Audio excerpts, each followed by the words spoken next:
D'abord, merci de m'accueillir. J'espère que la distance ne sera pas trop un problème.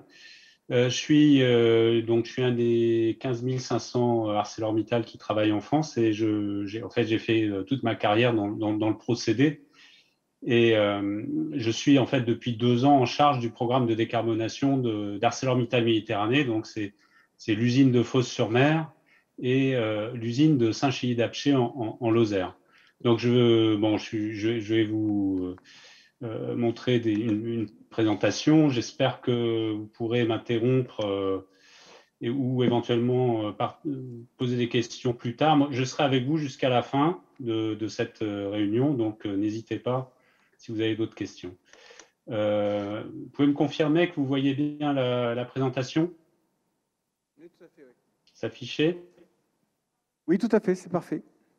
Je vais commencer par quelques chiffres et quelques rappels. Donc, j'ai parlé du nombre de personnes en France. En France, c'est à peu près 11 millions de tonnes d'acier plat entre ArcelorMittal France et ArcelorMittal Méditerranée. Et pour les aciers longs, en fait, moi, je ne le sais pas parce que je suis ArcelorMittal acier plat. Et vous allez voir que l'essentiel du problème de décarbonation se trouve chez nous. Alors pourquoi 35%? 35% parce que c'est l'engagement d'ArcelorMittal à 2030, c'est de réduire de 35% en Europe son empreinte carbone. Pourquoi cette photo? Cette photo, en fait, c'est la photo de l'usine de Sestao à côté de Bilbao. Ce sera en fait la première usine d'ArcelorMittal neutre en carbone. Donc ça veut dire qu'on va travailler sur le procédé et sur toutes les chaînes d'approvisionnement pour avoir un produit qui à la fin soit à zéro carbone alors excusez-moi si vous ne comprenez pas ces termes, sur le scope 1 et sur le scope 2, c'est-à-dire les émissions directes de l'usine, et le scope 2, ce sont les émissions indirectes liées à l'énergie. Donc, ce que vous voyez là, le X-Carb, c'est une marque qui a été lancée par ArcelorMittal pour valoriser ses efforts de décarbonation et pour proposer à ses clients des produits à empreinte carbone réduite, voire nulle. Donc ça, c'est quelque chose dont je parlerai en fin de présentation. Et ce dernier point là sur le CDP, en fait, nous savons bien, comme maintenant beaucoup de gens, qu'il ne suffit pas de quelques incantations pour faire croire que on va réussir à tenir ses engagements. Donc nos engagements sont analysés notamment par le CDP, donc le Carbon Disclosure Project, qui les a notés en fait à moins à partir de 2019. Et on souscrit aussi à des initiatives comme la Science Based Target Initiative qui analyse en fait nos engagements au vu des résultats scientifiques. Donc voilà pour introduire un peu ArcelorMittal. Je vais d'abord vous parler de FDES ou d'EDP en anglais et expliquer pourquoi tous les aciers sont recyclables, mais tous ne sont pas produits à base d'acier recyclé et on verra un peu les procédés de fabrication de l'acier derrière ces deux possibilités. Donc, vous connaissez peut-être pour une grande partie ce que c'est qu'une analyse de cycle de vie. Donc moi, dans mon usine, je suis là, je suis sur la partie recyclage, extraction et fabrication. Et vous connaissez sans doute beaucoup mieux que moi le reste du cycle qui consiste à construire, à utiliser. Donc les émissions en rouge sont les émissions de la phase de production, et les émissions, tout ce qui est en gris là, c'est la phase opérationnelle, c'est-à-dire qu'est-ce que coûte en énergie, en carbone, en ressources l'utilisation d'acier. Donc ça, j'en parlerai pas du tout, puisque c'est pas du tout mon domaine de spécialité. Donc je parlerai essentiellement de ce qui se trouve là. Et je vais commencer par vous présenter une EDP donc de profilés, donc qui ne sont pas fabriqués dans mon usine, qui sont fabriqués dans des usines de produits longs. Donc quand on regarde une EDP, ce qui est assez important, c'est de regarder quel est, le potentiel, on va dire, de recyclabilité ou de réutilisation du produit. Donc vous voyez, un point important, c'est que, alors je vous ai pas donné la source ici de l'information, mais on trouve moins de 1% de l'acier dans des décharges, hein. Si vous cherchez dans des décharges, dans des déchetteries, vous pouvez être sûr que tout est, que tout est recyclé. Donc, compte tenu de ces données-là, quand on fait une analyse de cycle de vie sur ces produits-là, on trouve une empreinte carbone liée à la production de 840 kg de CO2 par tonne d'acier.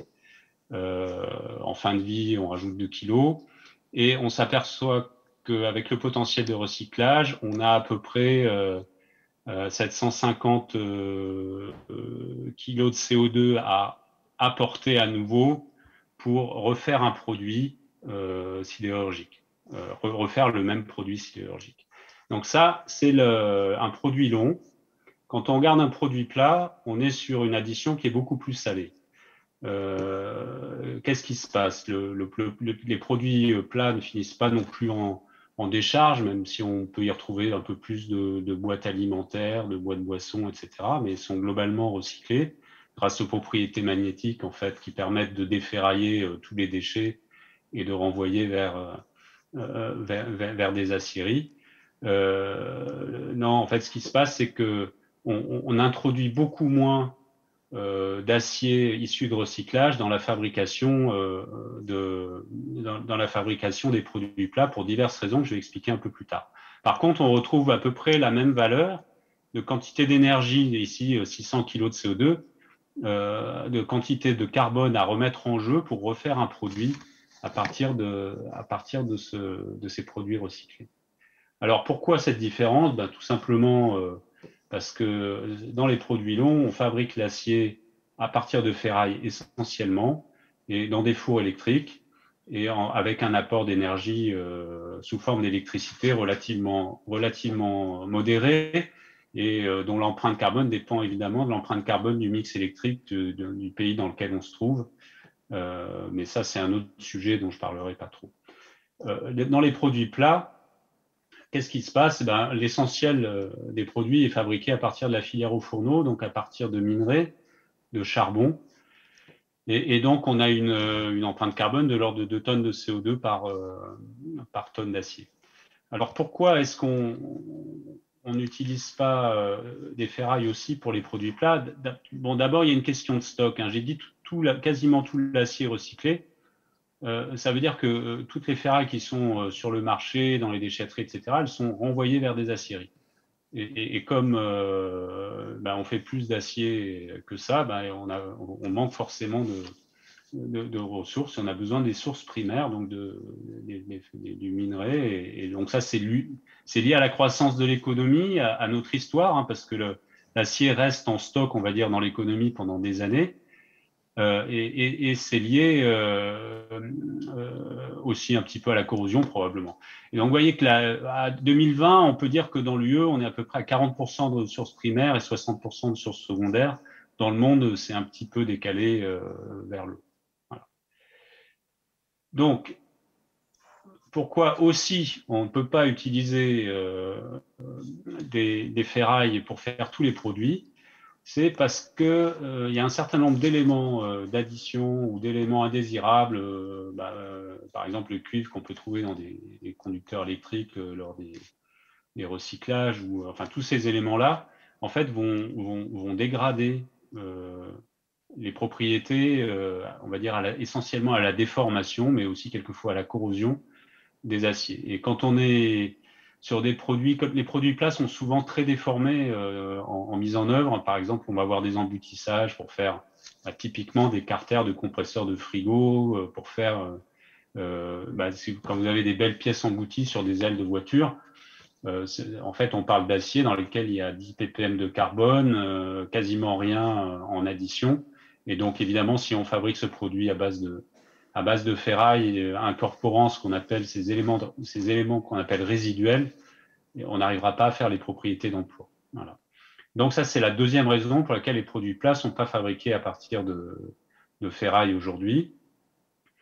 Mais on pourrait augmenter un petit peu la quantité recyclée. Et donc, je vais arriver en fait à cette explication. Hein, comment est-ce qu'on va décarboner la production d'acier plat? Donc là, sur le côté, là, vous avez une petite jauge de couleur. Donc c'est une bouteille de CO2. C'est une tentative d'illustrer l'importance des différentes actions. Donc là, elle est pleine, c'est-à-dire qu'elle est à peu près à 2 tonnes par tonne. J'ai mis aussi une citation, alors on n'est pas toujours populaire en mettant ce genre de citation, mais c'est la citation d'Emmanuel Macron le 12 octobre qui dit à un moment dans son discours sur le plan d'investissement France 2030, il dit ça veut dire transformer complètement nos grandes aciéries, nos grandes cimenteries, etc., etc. Donc je vais vous montrer ce qu'il y a derrière cette phrase qui est tout à fait concrète pour nous. Même si on n'a pas encore transformé effectivement les grandes aciéries, ça correspond à des engagements de l'État à nous aider à faire cette transition. Donc je pars de la bouteille pleine.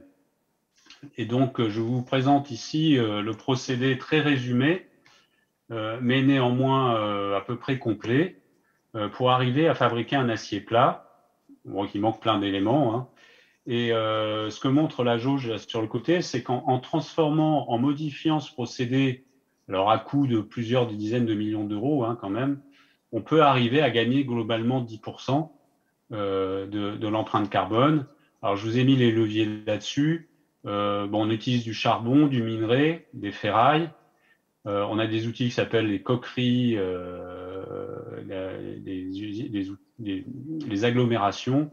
Donc, le charbon, on va l'utiliser, alors pas pour chauffer, hein, nos outils ils ont tous un nom, ils s'appellent tous fours, au fourneau, etc. Alors, on pense que c'est pour chauffer la marmite, mais on utilise le charbon en fait pour prendre l'oxygène au minerai de fer, donc pour réduire le minerai de fer.